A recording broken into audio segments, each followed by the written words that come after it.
Hello, and welcome back to Tiger Drop Films, where today I'm going to talk about the Ultraman Netflix anime, which has recently concluded with its third season. So, right off the bat, let me give you my non spoiler review. Dun dun dun! It was pretty good. Alright, now we're going to get into total spoilers, so you've been warned. And remember to always. What the hell was that? Wait a minute. Is that? Oh, Zeton is coming back to get me. Don't, please, no! No, I have a family!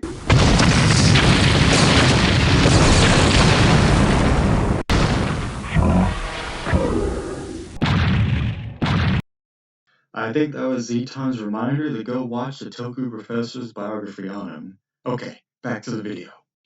In all honesty, I thought this show was pretty good. Now, as someone who hasn't read the manga directly, I can't really say on how accurate it was. But with that being said, I thought the product we got, or the show, was quite enjoyable. Especially in this third season, which was a big step up from season 2, I might add. The animation in this new season was stellar, especially every airborne fight. I think you know the ones I'm talking about, with Shinjiro's Ultraman against Mephisto, who's just alien Mephiles, let's be real. And my goodness, it was a joy to take in all these fights. It's why I love animation. You know, it was dynamic, visually interesting, striking, and it had an impact. Not just in the actual punches being thrown, but just on what it left on me. You know, it stays in your head, these fights. So yeah, I really enjoyed the action, and I felt like every Ultraman had their own chance to shine. Even the newest addition to the team, Ultrawoman Mary, it was a pretty cool surprise. And I do wish Ultraman Jack had way more screen time. I mean, come on, man. At least let him fight some kind of Knuckle look-alike.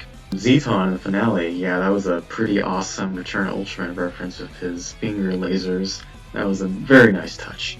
But when it comes to the story of this season, I thought it was nice. It had a lot of nice pacing. It was, I wouldn't say brisk, which is a good thing. It's not.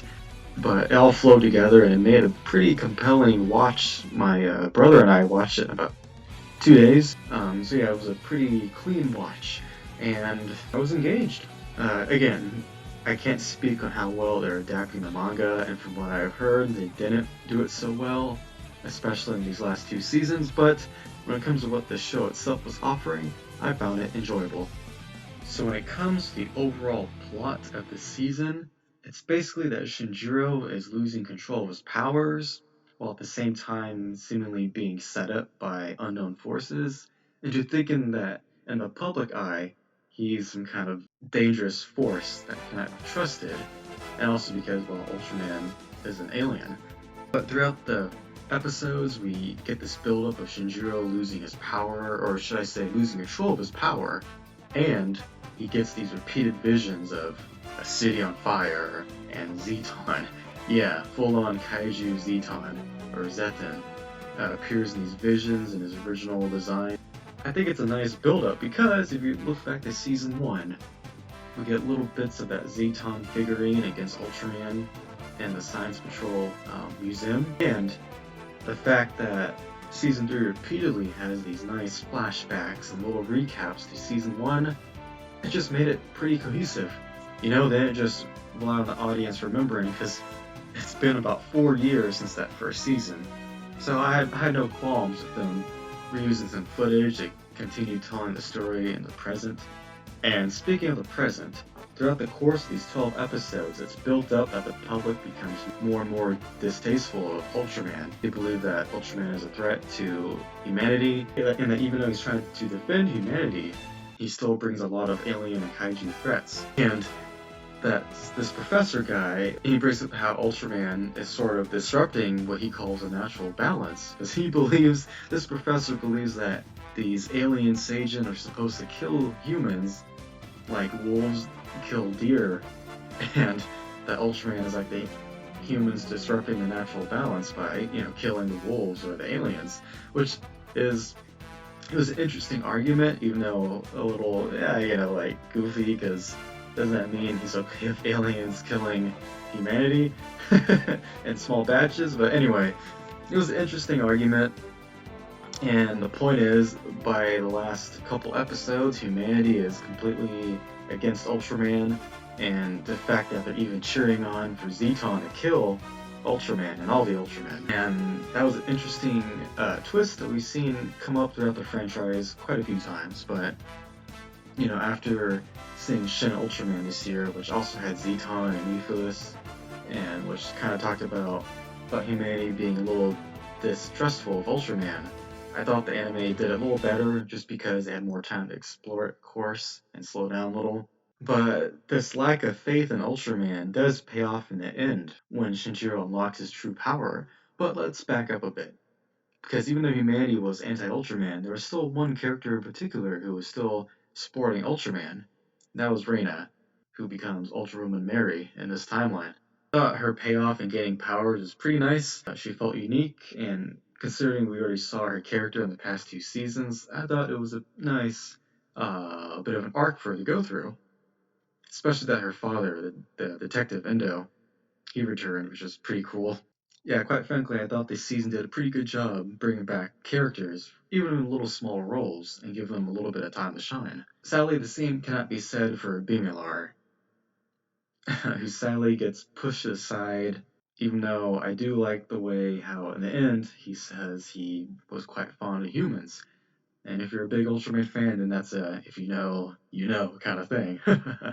But speaking of Bimilar, he's voiced by none other than Matthew Mercer. Psyche Ito is voiced by DC Douglas, and Ultraman Taro is voiced by Roger Craig Smith. So if you are a Resident Evil fan, then we pretty much got a reunion for Chris Redfield, Albert Wesker, and Leon Kennedy. Listening to the English dub and realizing all that, that's why I love about voice acting too, is hearing people you know reunite from other projects. Zoffy is voiced by Fred Tatasciore, who, you know, if you're a Hulk fan, then that's the Incredible Hulk. It's pretty fun seeing all these voices, and of course Steve Bloom is there as Agent Adad.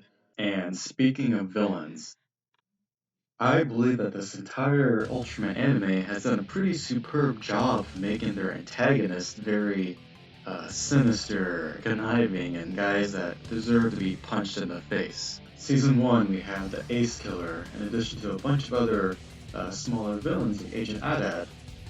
Season 2, we had Alien Pendant, who was a King Joe alien from Ultra 7. And he was a pretty great watch because I love how in the final fight of that season, he's beating up Ultraman and Zombie, and he taunts them saying, "What, isn't this the point where you Ultraman shoot your specimen right at me?" It's funny because it's a great play on the franchise's tropes, and it makes him a pretty endearing villain because he's mocking the heroes. Which brings me to Season 3, where we have Mephisto, Alien Zerab or Zarbi, the new alien Valky, who I believe someone like Jogi Tahan can explain better than I can. I'm a firm believer that antagonists should be very threatening to our protagonists, but also entertaining enough to watch. Or at the very least, you feel their intimidating presence and they don't feel like total goofballs, right? And I believe that the Ultraman anime, especially this last season, really excels at that. And it's a strength the Ultraman franchise has as a whole. If you go watch my nastiest Ultraman villains video, I practically talk about the same idea, and I give some more exuberant examples. But in the context of this anime, yeah, the antagonists are pretty cool, man. They have interesting powers, and they can actually put up a fight against the Ultraman. Because after all, I feel like the Ultraman franchise is really about Ultraman against aliens. I love the kaiju as much as anybody, but a lot of the real prime antagonists come from these aliens. Take Mephisto, for example. He shows up in about the first couple episodes, and he defeats Zafi, who is Ultraman's father in his universe, being the original Hayata. Him defeating Zafi and incapacitating Bimilar with his agents sets the tone for how dangerous he is, and because he brings out Shinjiro's power struggle within, where he ends up destroying part of, I believe it's Tokyo, with his powers. And it's pretty intense, And this follows that incredible flying battle I mentioned at the beginning of the video. It's good stuff. It sets up the conflict and shows that there's more going on here at hand than just the immediate alien threat. Because by the finale, it's revealed that Ito was pulling the strings all along, and he's rebuilding Zeton. It's pretty much Zeton 2 from Return of Ultraman, with the hand lasers and all, and he has a bit of Bolton in him. But I find this very funny in a good way, because in season 1, when we first meet Ito, he's at Shinjiro's bedside because he's in the hospital, and Shinjiro's obviously alarmed because he knows what Ito is, so Ito replies, "Oh, don't worry. I'm on your side, and I'm trying to apologize for what my predecessors did with the original Zeton." It's a nice bit of irony because in this final finale, he of course rebuilds Zeton, and it's clear he wasn't on our side at all. There's hints throughout the show of Ito's true nature, and I think him trying to destroy humanity's faith in Ultraman and turning it against them is an interesting concept, and he makes for a good antagonist that is cocky but dangerous because he rips a hole through Shinjiro. And this defeat shows a very classic Ultraman finale where the people end up cheering Ultraman on, and I believe even a kid appears, which is really heartwarming. And so is Shinjiro, after going through his whole season, being at odds with his own powers and the role of Ultraman in a world where nobody wants Ultraman. And he still has to fight for the greater good, even if people cannot see it in front of them. I quite like it because he unlocks a new form, which is a suit that looks more like the original Ultraman. Now, you're probably thinking, man, why didn't he turn giant? And yeah, I was hoping he would too. But at the same time, it works for this new Ultraman because he's his own character. Really, he's not particularly the original Ultraman, but he's the main Ultraman of this timeline. He's Shinjiro, the son of the original Hayata. So after talking about Shinjiro, let's go back a little and talk about the other Ultramen and Ultrawoman in this final battle against Giant Zeton. Look, I love these designs. I want to buy the other figure arts of them, but I do wish that in the show they had more powers, man. I get it, the show makes it clear that only a few of them have special powers, like Ultraman, Zafi, and Bimilar, and now we know Ultraman Mary does too, but like, why couldn't Jack have some form of the Ultra Bracelet? They already have weapons for 7, they can just make it a big weapon for Jack in this. Sworn the bracelet is how Jack turns into his Ultraman form, am I right? I think that's how it works in this universe. But yeah, it could have been a weapon. Jack gets some kind of big 4-arm laser against the Battle of Zeton, which that was pretty rad. Like if I had to pick, I think the ones that have the most well-rounded powers are main Ultraman, Ace, and Taro. But Jack, Zafi, Seven, and Mary are kind of lacking, to be honest. Like Mary, all she had was that energy shield she kind of shoot and cover people with, which that's fine. But I think even the Mother of Ultra had some other powers of her own, like healing. That would be interesting. Or I think the opening of season 2 shows off in his M87 pose. They could have given some kind of like tweak to that.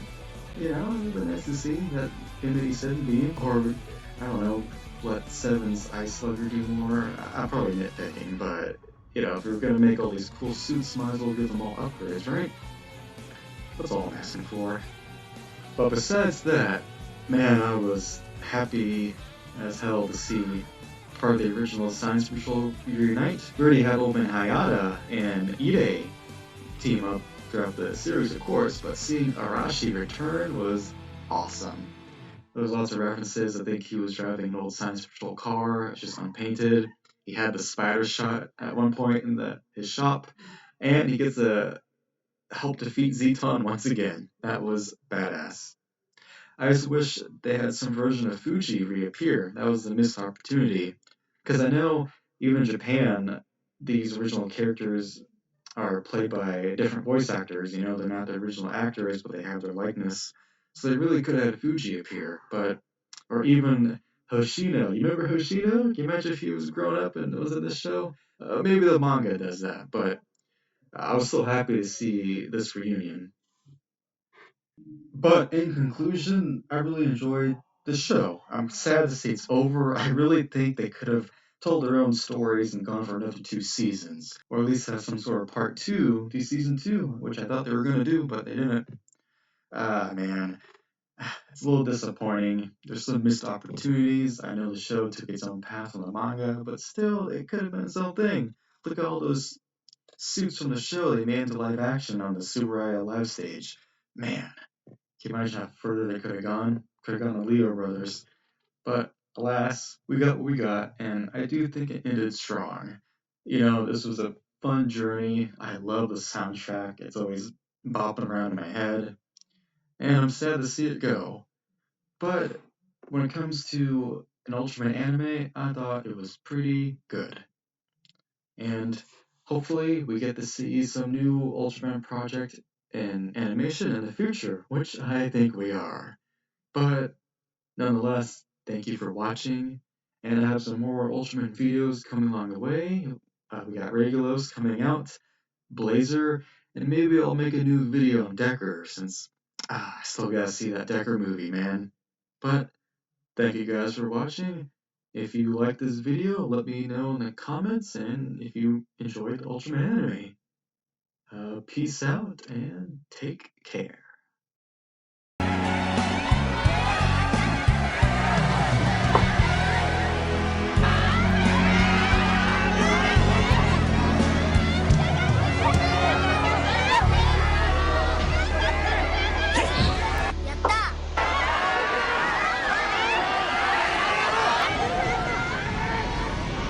Digga!